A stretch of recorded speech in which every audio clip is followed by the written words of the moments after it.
जादू टोना जैसी चीजें खतरनाक है, लेकिन जब उनका प्रयोग एक बहू के हाथों होता है तो वो कितनी मजेदार हो जाती है, खुद देखिए। रामगढ़ गांव में सुधा रहती थी। सुधा की सास उससे बड़ा काम कराती, तो पति ऐसा जो ना कभी घुमाने ले जाता और ना ही कभी कोई तोहफा लाता। बेचारी इस बात से हमेशा दुखी रहती, लेकिन एक दिन उसकी जिंदगी बदल जाती है। अरे सुधा, सारा दिन न जाने क्या क्या सपने देखती रहती है। जाकर कुछ बढ़िया सा खाना बना कर ले आ। सपना ना देखो तो क्या करूं, मेरे तो कर्म ही फूट गए जो ऐसे घर में शादी हो गई। इससे अच्छा तो माँ जी कोई फुल टाइम मेड ही रख लेते। ओहो, बढ़िया ही फुल टाइम मेड रखने वाली। मेरे बेटे के लिए तो विलायत से रिश्ते आ रहे थे।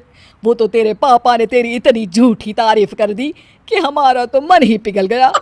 अच्छा, विदेश से रिश्ते? वाह माँ जी वाह। अरे भगवान से तो डरिए, विलायती बहू लाकर क्या गाय का गोबर लिपवाती। बहू बहू होती है ना, वो देशी होती है ना विलायती। बहू का काम सिर्फ सास की सेवा और घर का काम होता है। और सुन, तुझे मैं क्यों बताऊं कि मैं क्या करती? जाकर घर का काम कर। सुधा मन महसूस कर वहां से चली जाती है। शाम को सुधा का पति जल्दी घर आता है, जिसे देख सुधा खुश हो जाती है। जी आ गए आप? जरूर मुझे कहीं घुमाने ले जाने का प्लान होगा आपका। सब समझती हूँ मैं। अरे नहीं भाग्यवान, घूमना क्या है, बस आज जल्दी बस मिल गई तो घर जल्दी पहुंच गया। अच्छा सुनो, जरा आज शाम की चाय के साथ पकोड़े भी तल लेना, बड़ा मन कर रहा है। सुधा पति की बात सुनकर पैर पटकती हुई किचन में चली जाती है। वो काम करते करते खिड़की के बाहर देखती है कि तभी उसे एक चमकीली सी कॉपी दिखाई देती है। वो खिड़की से उस कॉपी को उठा लेती है और उसे खोल कर देखती है तो उसमें सुनहरे अक्षरों में लिखा होता है, जादुई किताब, इस पर जो लिखो वो सच होता है।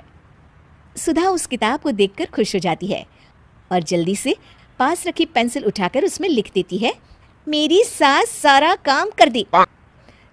तभी उसकी सास किचन में आ जाती है और कहती है, अरे बहू, सारा दिन लगी रहती है काम में, अब जाकर आराम कर ले। मैं तेरे लिए चाय और गर्मा गर्म पकोड़े लेकर आती हूँ। सुधा ये देखकर हैरान हो जाती है और कॉपी लेकर कमरे में आ जाती है। तभी वो देखती है कि उसका पति आराम से बैठकर किताब पढ़ रहा होता है।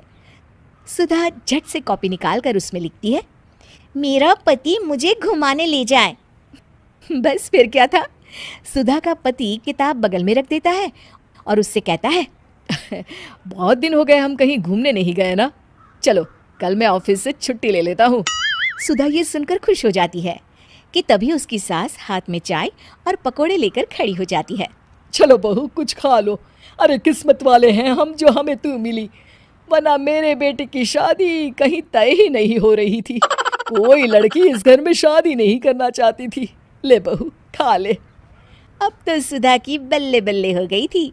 सुधा की सास और पति बस उसके इशारों पर घूमते। एक दिन सुधा को सास का हार पसंद आ जाता है। वो सास से कहती है, माँ जी कितना खूबसूरत हार है, क्या ये हार आप मुझे दे देंगी? ओए होए, बढ़िया ही, मुझे दे देगी? अरे तेरी माँ ने दिया है ना मुझे, जो मैं तुझे दे दूँ? मैं अपने एक भी गहने तुझे कभी नहीं दूंगी। तभी सुधा अपने कमरे में जाती है और कॉपी में लिख देती है, सास के सारे गहने मेरे हो जाए। अब क्या था, थोड़ी ही देर में सास एक संदूक लेकर उसके कमरे में आ जाती है। बहू ये ले। ये क्या है माँ जी? बेटा ये मेरे गहने हैं, अब मुझ बुढ़िया पर तो ये अच्छे नहीं लगते। तेरी तो उम्र है पहनने उड़ने की, ये ले गहने तू ही रख ले। तभी सुधा की नज़र उस हार पर पड़ती है जो सासू माँ ने पहना है। और माँ जी ये हार जो आपके गले पर है? सास हार उतारते हुए कहती है, हाँ बहू ये भी ले ले। फिर कान के टापस उतारते हुए कहती है, ये ले बेटा, तू ये भी ले ले। फिर एक एक कर वो अपने सारे पहने हुए गहने उतारने लगती है। ये भी ले ले बहू, ये भी ले ले। सुधा तो खुशी के मारे बौखला जाती है। हाँ लाइए लाइए लाइए लाइए। तभी सुधा का पति उसके पीछे आकर खड़ा हो जाता है और जोर से चिल्लाता है, अरे सुधा क्या हुआ, क्या लाइए लाइए कर रही हो? अरे जरा कढ़ाई में तो देख लो, सारे के सारे पकोड़े जल गए। तभी सुधा की सास भी उसके सामने आ जाती है। इस लड़की से तो एक काम ठीक से नहीं होता, दिन भर सपने ही देखती रहती है। तभी सुधा को होश आता है। वो खिड़की के बाहर देखती है जहां उसे कुछ दिखाई नहीं देता। दरअसल जादुई वादुई कुछ नहीं था, वो सिर्फ एक काल्पनिक सपना था जो सुधा अपनी जिंदगी से तंग आकर देख रही